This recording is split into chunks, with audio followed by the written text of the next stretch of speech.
चलिए अब आते हैं इसकी एप्लीकेशन की तरफ। अभी तक जितना पढ़ा है उसे अप्लाई किस तरह करना है। तो जो सबसे पहला टॉपिक आता है इसकी एप्लीकेशन में वो है स्टेशनरी पॉइंट।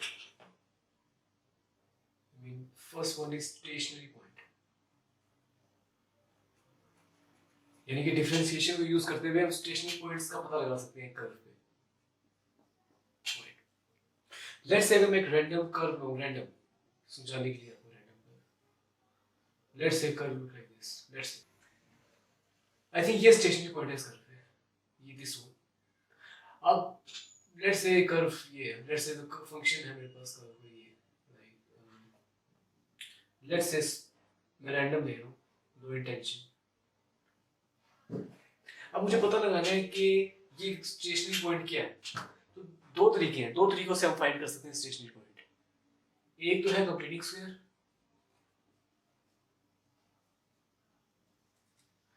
और दूसरा है डिफरेंशिएशन dy by dx। तो अभी फिलहाल मैं इसके साथ जा रहा हूँ, कुछ देर के लिए इसको आप पॉज कर दें, ये मैं आऊंगा एक दिन इस पे भी, लेकिन फिलहाल अभी डिफरेंशिएशन से फाइंड करते हैं कि dy by dx का यूज करते हुए हम किस तरह एक कर्व पे स्टेशनरी पॉइंट का पता लगा सकते हैं। स्टेशनरी पॉइंट के लिए एक कंडीशन है कि स्टेशनरी पॉइंट के लिए dy by dx, अगर आप देखें ये जो पॉइंट है इसमें मैं अगर टेंजेंट बनाऊं, डोंट यू सी कि पैरेलल है x एक्सिस के, और जो भी लाइन पैरेलल होती है x एक्सिस के उसका जो ग्रेडियंट हमेशा जीरो होता है। तो इसका भी यही है, ये dy by dx ग्रेडियंट होता है, dy by dx ग्रेडियंट होता है, तो इसको हम जीरो के इक्वल इक्वेट करें, पुट करेंगे, अपने फंक्शन को डेरिवेटिव को जीरो रखेंगे और इससे हम स्टेशनरी पॉइंट फाइंड कर लेंगे। ठीक, लेट्स से अगर ये मेरा ये फंक्शन है फॉर एग्जांपल, इसका मैं डेरिवेटिव फाइंड करूं सबसे पहले, I think d over dx of this one।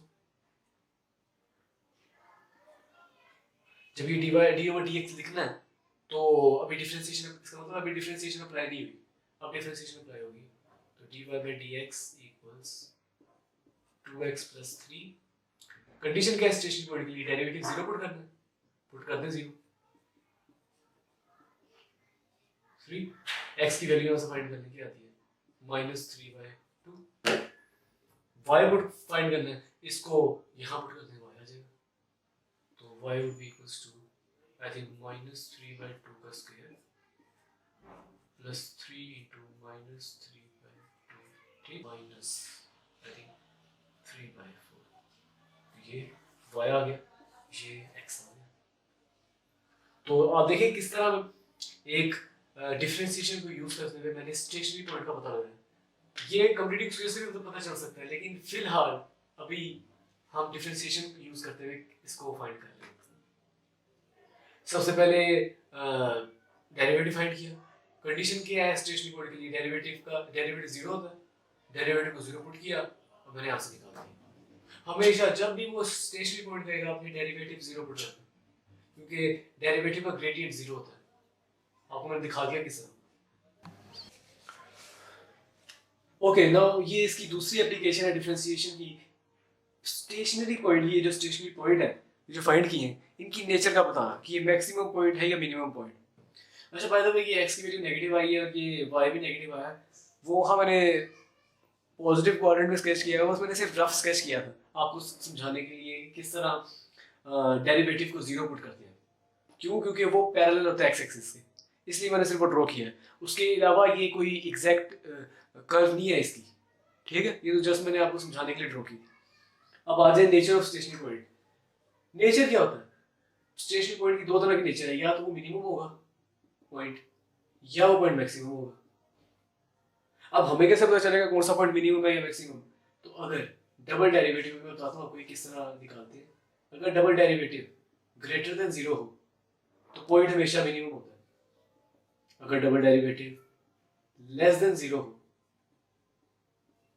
तो पॉइंट हमेशा मैक्सिमम होगा।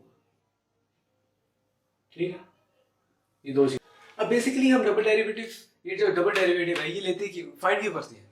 क्योंकि देखिए एग्जाम में जब भी वो आपको आपसे पूछेगा ना नेचर फाइंड करते हैं स्पेसिफिक पॉइंट की, वो कभी भी आपको ना ग्राफ देगा ना आपको कोई ऐसी इक्वेशन देगा जिसको आप ड्रॉ कर सकते हो। वो कोई आपको अजीब सी इक्वेशन देगा और कह देगा जी इसका पहले स्टेशनरी पॉइंट फाइंड करें, उसके बाद बता दें इसकी नेचर क्या है। अब नेचर फाइंड करने के लिए तो ये एक ही तरीका है, बस आप डबल डेरिवेटिव लेंगे। हमने एक डेरिवेटिव लिया हुआ पहले, फाइंड किया हुआ, इसी को यूज करूंगा मैं आगे। d/dx of this dy/dx equals derivative of this one 2x + 3। Okay, ये वो हो जाएगा d² y over dx², sorry, यहाँ पे आई थिंक 2 आ जाएगा, डेरिवेटिव इसका 2 है, 3 का डेरिवेटिव 0 और x की पावर 1 है तो डेरिवेटिव 2, 1 स्टार्ट में आ जाएगी, पावर 0 रह जाएगी और 2 आ जाएगा मेरे पास आंसर। ठीक, अब 2 यानी कि डबल डेरिवेटिव मेरे पास 0 से बड़ा है, तो जो ये पॉइंट था, ये वाला point, this is minimum point.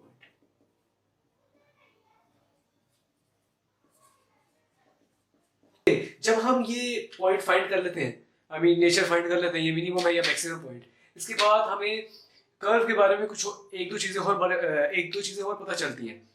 क्या कि अगर ये मिनिमम पॉइंट है, लेट्स से ये कर्व है, आई मीन अगर ये मिनिमम पॉइंट है तो इसके बाद कर्व इंक्रीज कर रही होगी, और इसके कन्वर्स में अगर मैं कहूँ, ये अगर पॉइंट मैक्सिमम है तो इसके बाद में कर्व डिक्रीज कर रही होगी, क्या नहीं?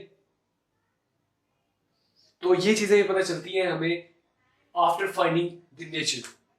ठीक, पहले हमने फाइंड किया डेरिवेटिव से हमने डेरिवेटिव को 0 पुट किया, हमें gradient, I mean derivative 0 put किया क्योंकि स्टेशनरी पॉइंट का ग्रेडियंट 0 होता है, वहां से x फाइंड किया जो स्टेशनरी पॉइंट का x कोऑर्डिनेट है, उससे फिर हमने y फाइंड किया ओरिजिनल इक्वेशन में पुट करके, एंड देन उसका जब दोबारा डेरिवेटिव लिया उस डेरिवेटिव का, तो डबल डेरिवेटिव फाइंड कर लिया टेक्निकली हमने।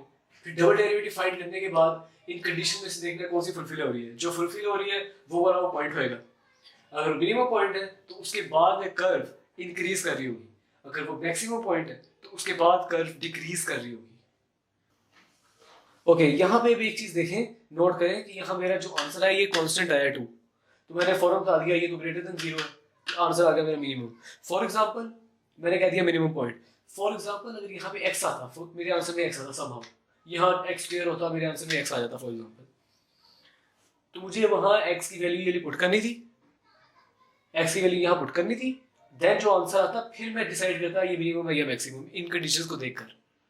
लेकिन चूंकि यहाँ पे x है ही नहीं तो मुझे वैल्यू पुट करने की जरूरत ही नहीं, लेकिन अगर यहाँ x होता तो ये पुट करके देखना था देन। ओके,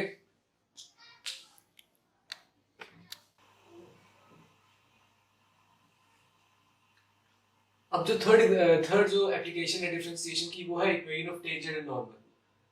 अब बेसिकली टेंजेंट क्या है और नॉर्मल क्या है, लेट्स से अगर मेरे पास ये ग्राफ है,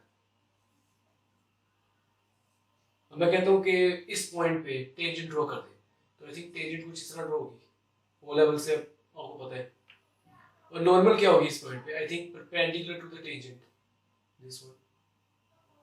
अब एग्जामिनर इस टेंजेंट की और इस नॉर्मल की इक्वेशन मांगता है। अब सबसे पहले देखें कि दोनों में आई थिंक ये जो पॉइंट है ये दोनों में सेम है, टेंजेंट में भी नॉर्मल में भी, और ये पॉइंट किस पे लाई कर रहा है, ये पॉइंट कर्व पे लाई कर रहा है। बस टेंजेंट और नॉर्मल में फर्क क्या है, फर्क ग्रेडियंट कैसे फर्क है, हमें किसी एक का ग्रेडियंट पता हो दूसरे का पता चल सकता है, अभी मैं आपको बताता हूँ किस तरह, बस फर्क लेकिन दोनों में सिर्फ एक चीज का है वो है ग्रेडियंट का, लेकिन जो दो पॉइंट है वो पॉइंट सेम है, और पॉइंट कहाँ लाई कर रहा है, इस कर्व पे, ये जो कर्व है। ओके, टेंजेंट और नॉर्मल में जो सेम चीज है वो पॉइंट है, और जो डिफरेंट है वो दोनों का ग्रेडियंट है। ठीक, और ग्रेडियंट किसी एक का पता हो दूसरे का पता चल सकता है, ये रिलेशनशिप होता है, m1 टाइम्स m2 ये बराबर होता है -1 के, परपेंडिकुलर है ना दोनों, तो परपेंडिकुलर लाइन के ग्रेडियंट्स का प्रोडक्ट -1 के इक्वल होता है, ये आप कह लें जो इसका ग्रेडियंट होगा वो इसके नेगेटिव रेसिप्रोकल होगा, नेगेटिव रेसिप्रोकल होगा, ये इसका ग्रेडियंट इसका नेगेटिव रेसिप्रोकल होगा, बात यही है। इस तरह फाइंड कर ले या उस तरह आप नेगेटिव रेसिप्रोकल लेके एग्जांपल देख लेते हैं। Find the equation of tangent to curve y equals 1 - 3x under root at x equal 1। ये जो पॉइंट है ये एग्जामिनर आपको देगा, ये जो पॉइंट है, ये पॉइंट नहीं पता होगा तो आपको क्या पता कहाँ पे टेंजेंट ड्रॉ करनी है, ये यहाँ या फिर आप कोऑर्डिनेट ज्योमेट्री से फाइंड करवाएगा आपसे पहले, या आपको ये सवाल में देगा। यूजली सवाल में दिया होता है P1 में, वो उसे दिया होता है। अगर नहीं दिया होगा तो कोऑर्डिनेट ज्योमेट्री के थ्रू आप उसको पहले फाइंड करेंगे, फिर आप फाइंड करेंगे इक्वेशन ऑफ टेंजेंट। लेकिन यूजली ये दिया होता है। ठीक है, अब करना क्या है, डिफरेंशिएशन किस में यूज होगी ये इक्वेशन ऑफ टेंजेंट फाइंड करने के लिए। आप देख रहे हैं कि जब हम डेरिवेटिव लेते हैं तो हमारे पास ग्रेडियंट आ जाता है। लेट्स से ये देखिए, मैं डेरिवेटिव लेता हूं dy by dx। I think n root 1/2 power होती है n रूट की, 1 minus 3x रेज़ पर 1/2। इसको करते हैं हम। क्या होता है, पावर स्टार्ट में आ जाती है, पावर में से कम, और जो कोर है उसका डेरिवेटिव, आई थिंक कोर का डेरिवेटिव -3 है, ये तो 0 हो जाएगा 1, और x की पावर 1 है, 1 स्टार्ट में ही x 0 बन गया, तो ये -3 रह जाएगा, तो इनटू -3। आई थिंक इसको मैं सिंपलीफाई करूं, ये -1/2 है, तो इसको मैं नीचे ले जाता हूं डिनोमिनेटर में, लाइक दिस, ये 1/2 एज सच, और ये -3 होगा। ओके,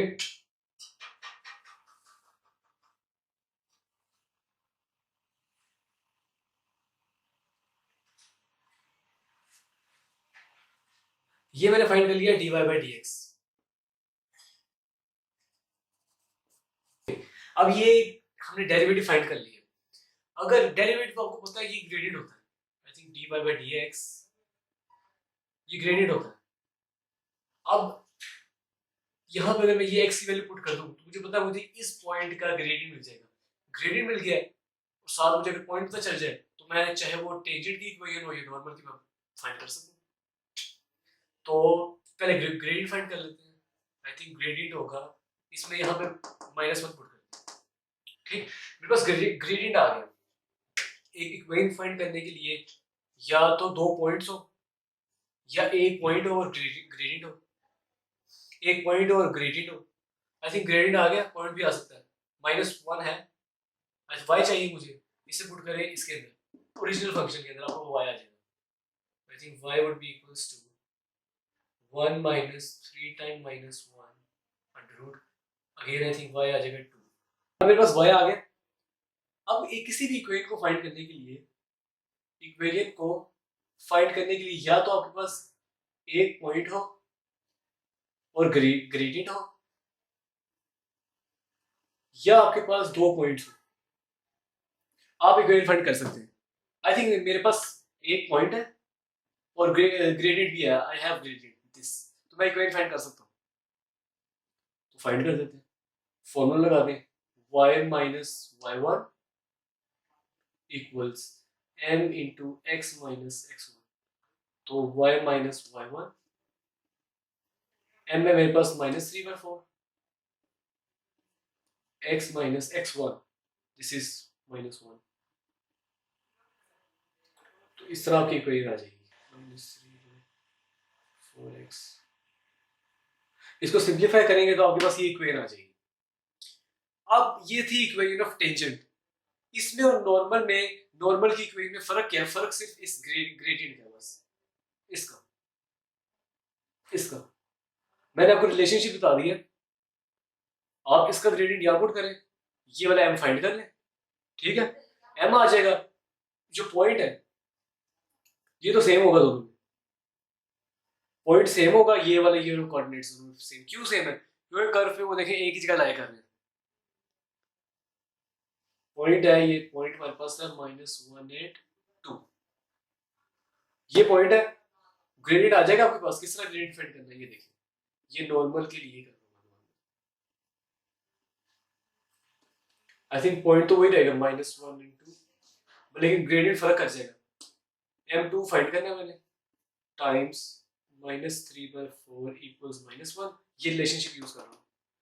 तो m2 आ जाएगा, 4 मल्टीप्लाई आ गया, 3 डिवाइड, तो 4 टाइम -1 और -3, माइनस से कैंसिल, तो 4/3। नाउ ये पॉइंट है, ये ग्रेडियंट है, तो y minus y1 4/3 x minus x1। मैं इक्वेशन इस तरह फाइंड कर रहा हूँ। आप चाहे तो इसमें फाइंड कर सकते हैं y equal mx plus c से। It's up to you. इससे डायरेक्ट आ जाती है, उससे पहले आपको c फाइंड करना पड़ेगा, फिर इक्वेशन आएगी, यहाँ से डायरेक्ट आ जाती है। तो इक्वेशन आ गई, सिंपलीफाई करेंगे आपके पास ये आंसर आ जाएगा। ये इक्वेशन आ गई नॉर्मल की। फर्क बस इतना है, फर्क सिर्फ इसका है ग्रेडियंट का। आपने जब डिफरेंशिएट किया था और x की वैल्यू पुट की थी, जो ग्रेडियंट आया था ये टेंजेंट का ग्रेडियंट था। नॉर्मल का फाइंड करने के लिए आपको ये फॉर्मूला यूज करना पड़ेगा, ये वाला, या उसका नेगेटिव रेसिप्रोकल कर दें, या ये फॉर्मूला, इस फॉर्मूला में वैल्यू पुट कर लें। ठीक, बाकी जो पॉइंट है वो पॉइंट सेम रहेगा, पॉइंट ही चेंज करेगा, क्योंकि पॉइंट कर्व पे है, टेंजेंट और नॉर्मल तीनों उसी पॉइंट पे लाई कर रही है। असल में हम उसी पॉइंट की इक्वेशन फाइंड कर रहे हैं। लास्ट एप्लीकेशन है वो है रेट ऑफ चेंज। रेट का मतलब होता है कि टाइम तो आ गया, टाइम की इन्वॉल्वमेंट शो करता है rate. Change it can be, I mean increase भी हो सकती है, चेंज बढ़ भी सकता है, चेंज कम भी हो सकता है, डिक्रीज। इसकी सिग्निफिकेंस है, जब इंक्रीज करेगा तो हम पॉजिटिव साइन लगाएंगे, जब डिक्रीज करेगा हम नेगेटिव साइन लगाएंगे। ये इसकी बहुत इंपॉर्टेंस होती है। पॉजिटिव तो चले ना भी लगाए तो कोई फर्क नहीं पड़ता, लेकिन नेगेटिव अगर लगाना भूल गया आपका आंसर फर्क कर जाएगा और आपका जो सवाल है वो गलत हो जाएगा।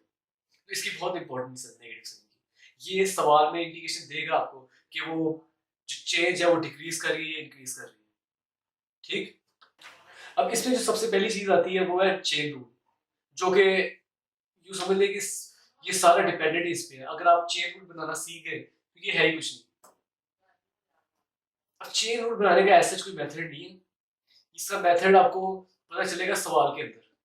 अभी मैं आपको बताता हूँ किस तरह। ओके, अब ये दो एग्जांपल्स हैं, इससे मैं आपको समझाऊंगा कि चेन रूल पहले किस तरह बनाना है और डिफरेंशिएशन का यहाँ पे यूज किया है। ओके, सबसे पहले जब भी रेट ऑफ चेंज का सवाल आ जाए, सबसे पहले आपने चेन रूल बनाना है। ठीक, किस तरह ये देखें, सवाल है radius of a circle increases at rate of 0.2 centimetre per second, find rate of change of area of a circle whose radius is 5। सबसे पहले आपने देखना है कि आपके सवाल में वेरिएबल, तीन वेरिएबल होंगे, हमेशा तीन वेरिएबल होंगे। तीन कौन कौन से, ये देखने हैं बस आपको। तीन वेरिएबल होने चाहिए, लाजमन तीन वेरिएबल होंगे। आई थिंक एक रेडियस है, आई थिंक एक एरिया है, एंड आई थिंक एक टाइम। ओके, अब उसमें फाइंड क्या करना है, हमने फाइंड क्या करना है, find the rate of change of area. I think dA over dt, ये फाइंड करना है। ऐसे ही चलिए इसको फाइंड करना है, तो सबसे पहले बनाना है हमें चेन रूल। सो dA over dt, chain rule ये होता है, जो न्यूमरेटर में लिखा है उसको एज इट इज लिखें। अब नीचे वो लिखना है जो तीसरा वेरिएबल घूम रहा है आपके सवाल में, इन दो के सवाल। आई थिंक वो तीसरा वेरिएबल है रेडियस, dr इनटू जो यहाँ लिखा है वही यहाँ ऊपर लिखे, डिवाइडेड बाय जो ये डिनोमिनेटर में dt। ये आपका चेन रूल बन गया इस सवाल के लिए। इस सवाल के लिए क्या किया मैंने, जो फाइंड करना होता है उसको सब्जेक्ट ना दें, ठीक, इक्वल जो न्यूमिनेटर में है उसको एज इट इज न्यूमिनेटर में लिखें। आपके सवाल में तीसरा वेरिएबल घूम रहा होगा, उसको डिनोमिनेटर में लिखें, उसी को आगे न्यूमिनेटर डिवाइडेड बाय ये वाला डिनोमिनेटर एज इट इज। अब अगर मेरे पास dA ओवर dr आ जाए और dr ओवर dt आ जाए, आई थिंक मुझे मेरा आंसर मिल जाएगा, dA ओवर dt। अब सवाल में गिवन क्या है, radius of a circle increases at the rate this. I think dr over dt given है, ये चीज दी हुई है उन्होंने सवाल में। ये ऐसे ही find the rate of change of area of a circle whose radius is 5। dA over dr नहीं मुझे पता, ये फाइंड करना है। आई थिंक एरिया का फॉर्मूला क्या होता है सर्कल के एरिया का, मैं फाइंड करने लगा हूँ dA ओवर dr। पहले ये फाइंड करेंगे तो ये फाइंड करेंगे ना, तो पहले फाइंड करते हैं dA over dr। Okay, so d over dr of area का फॉर्मूला क्या होता है, पाई आर स्क्वायर। पावर स्टार्ट में चली जाएगी, पावर से कम।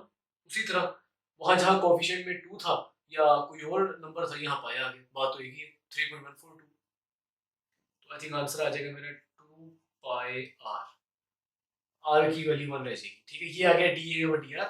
अब रेडियस दिया हुआ मुझे, किस रेडियस में निकालना है, 5। जब उसका रेडियस 5 है, इंक्रीज कर रहा है, लेकिन उस पॉइंट पे बताना है जहां पे रेडियस 5 होगा। 5 फुट कर दें तो आई थिंक 10 पाई हो जाएगा।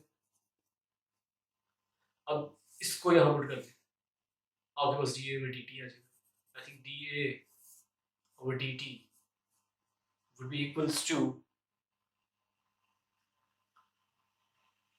dA over dr की वैल्यू आ गई 10 pi times dr over dt उसने दिया उधर 0.2, ये ले आंसर आ गया, सिंपल। अब इधर आ जाए, curve is such that dy by dx is this, function नहीं है, डेरिवेटिव दिया है उसने, ध्यान से पढ़ना। A point moves on the curve in such a way that x coordinate is decreasing at constant rate of this. Find the rate of change. Find the rate of change of y coordinates of y coordinate at point this. अब rate of change का सवाल है। सबसे पहला काम है chain rule.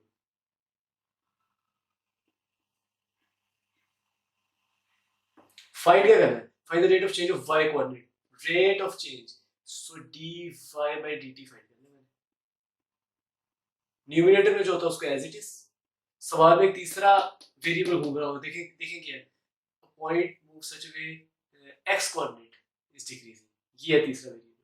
इसको नीचे लिखें, इनटू जो नीचे लिखा है डिनोमिनेटर में उसको एज इट इज ऊपर लिखें, डिवाइडेड बाय दिस डिनोमिनेटर में dt। ये आपका चेन रूल बन गया इस सवाल के लिए।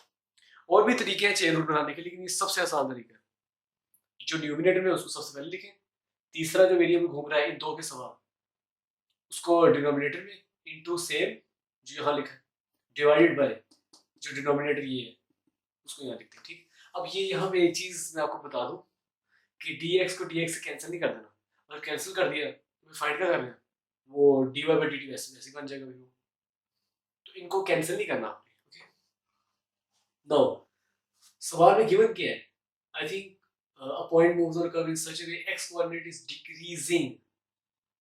मैंने कहा था जब डिक्रीज होगा तो नेगेटिव साइन लगाना है, जब इंक्रीज कर रहा था हमने पॉजिटिव साइन ही लगाया, आप लगा भी दें फर्क कोई नहीं पड़ेगा। यहाँ पे आंसर के साथ पॉजिटिव लगा दें, इसके साथ पॉजिटिव लगा दें, फर्क नहीं पड़ना, क्योंकि एक नंबर के साथ अगर कुछ ना लगाओ तो ये अंडरस्टूड बात होती है कि उसका प्लस का साइन है, ठीक, लेकिन नेगेटिव लगाना जरूरी है, यहाँ नेगेटिव लगाना पड़ेगा।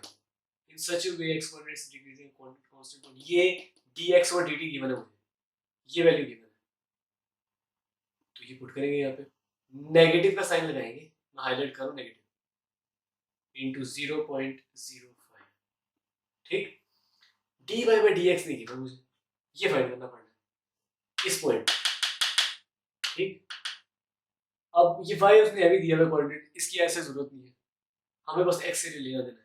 dy by dx फाइंड करना है किस पॉइंट पे, 2 पे, 2 इसमें पुट कर दें, आपको dy by dx आ जाएगा, पुट कर दें 2 का क्यूब। अच्छा अगर यहाँ पे फंक्शन दिया होता तो उसको पहले हमने डिफरेंशिएट करना था और फिर हमने 2 पुट करना था, लेकिन यहाँ पे उसने डायरेक्ट हमें dy by dx ही दिया, तो आई थिंक इससे सिंपल क्या हो सकता है, हमें उसने खुद ही कर दिया है, डिफरेंशिएट कर दिया, तो ये 2 पुट करें यहाँ पे, आपके पास dy by dx आ जाएगा, क्या होगा 2, ऐसे का 2 पुट करता हूँ मैं यहाँ पे, तो 2 का क्यूब 8 माइनस 4 ओवर 2 का स्क्वायर 4, तो ये इससे कैंसिल 1 रह गया, 8 माइनस 1, तो आंसर इज 7, पुट करते हैं 7 यहाँ पे, आंसर आ गया।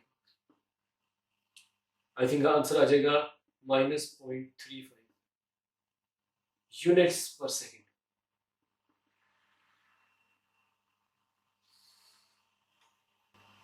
So this was differentiation of P1.